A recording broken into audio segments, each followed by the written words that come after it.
13 साल से एक सरकारी टीचर जो है वो फेक अपॉइंटमेंट लेटर और फेक डॉक्यूमेंट के जरिए शिक्षा विभाग में बच्चों को पढ़ाने का काम कर रहा था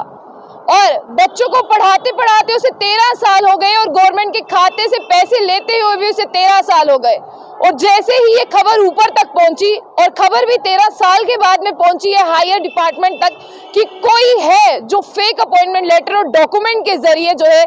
आपके खाते को चूना लगा रहा है और सरकारी नौकरी पर यानी किसी और की जगह पर खुद बैठा है। जैसे ही ये ऊपर के डिपार्टमेंट में यानी हायर एजुकेशन डिपार्टमेंट में पता चला, आप भी जानकर हैरान होंगे कि ये हायर एजुकेशन डिपार्टमेंट है कहाँ का। सबसे पहले ये हायर एजुकेशन डिपार्टमेंट जो है वो जम्मू कश्मीर का ही है, यानी director of school education Kashmir और गवर्नमेंट स्कूल बरथाना श्रीनगर का। वहां पर एक टीचर 13 साल से पढ़ा रहा है और उसके पास फेक अपॉइंटमेंट लेटर है और साथ ही साथ फेक डॉक्यूमेंट उसने दे रखे हैं यहाँ पर जॉब हासिल करने के लिए। तो सबसे पहले उस पर इंक्वायरी है 6 दिसंबर 2022 को बैठी और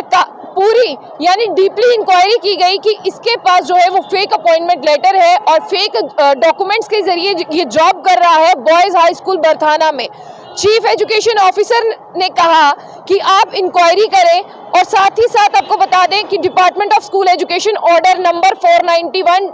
DSEK ऑफ 2009 यानी जून 12 2009 को ये वहां पर अपॉइंट हुआ था और 13 साल तक इसने सरकारी खाते को चूना लगाया और 13 साल तक किसी को भनक भी नहीं पड़ी। और जैसे ही पता चला 12 जून 2009 को इसकी जो अपॉइंटमेंट हुई थी उसके ऊपर एक फेक अपॉइंटमेंट लेटर और सिलेक्शन लिस्ट जहां पर पता की गई कि 12 जून 2009 की सिलेक्शन लिस्ट निकाली गई JKSSB की, वहां पर जो है इसका नाम भी नहीं था। और फिर बिना नाम के ये कैसे आकर गवर्नमेंट स्कूल में पढ़ाने लगा और कैसे इसने गवर्नमेंट से को फेक डॉक्यूमेंट्स दिए और कैसे फेक अपॉइंटमेंट लेटर देकर ये वहां पर जॉब कर रहा था।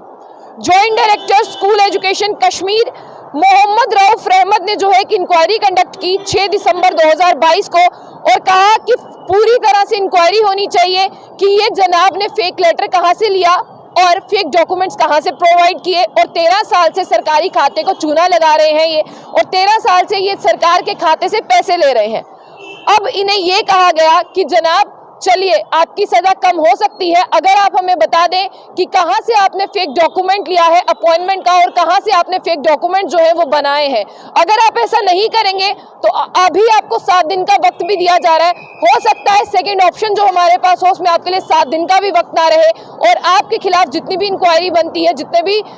लॉज बनते हैं उसके खिलाफ जो है वो इंक्वायरी की जाएगी। आगे जाके आपको बताते हैं कि इनको ये कहा गया कि पहले आपके पास ये ऑप्शन है कि आप बता दें आपने कहां से फेक डॉक्यूमेंट और कहां से आपने जो है वो फेक अपॉइंटमेंट लेटर बनवाया है। अगर आप ऐसा नहीं करेंगे तो आपके खिलाफ इंक्वायरी होगी। जॉइंट डायरेक्टर ने जब ये इंक्वायरी की DSEK/JD/C/95 20/12/2022 को इन्हें 7 दिन का वक्त दिया गया है और कहा है कि आप मैनेज कर लें कि आपको अपने हक में क्या बोलना है। अगर आप फेक अपॉइंटमेंट लेटर के बारे में बता देते हैं, अगर आप बता देते हैं कि आपने कहां से फेक डॉक्यूमेंट्स प्रोवाइड किए हैं तो हो सकता है आपको कम सजा मिले। और हमें भी पता चलना चाहिए कि जम्मू कश्मीर में यूटी में ऐसा कौन है जो फेक अपॉइंटमेंट लेटर और फेक डॉक्यूमेंट प्रोवाइड करता है। और जब इंक्वायरी की गई 12 जून 2009 की JKSSB की लिस्ट निकाली गई उनमें इनका नाम था ही नहीं और ये कहीं एग्जिस्ट करते ही नहीं थे वेटिंग लिस्ट में। फिर ये कैसे बतौर टीचर काम कर रहे थे। और सबसे पहले अब ये कहा गया है कि अगर आपने बता दिया कि कहां से आपने ये डॉक्यूमेंट्स लिए आप बच सकते हैं, अगर आपने नहीं बताया तो वो बच जाएंगे, सिर्फ आप और आप ही मरेंगे।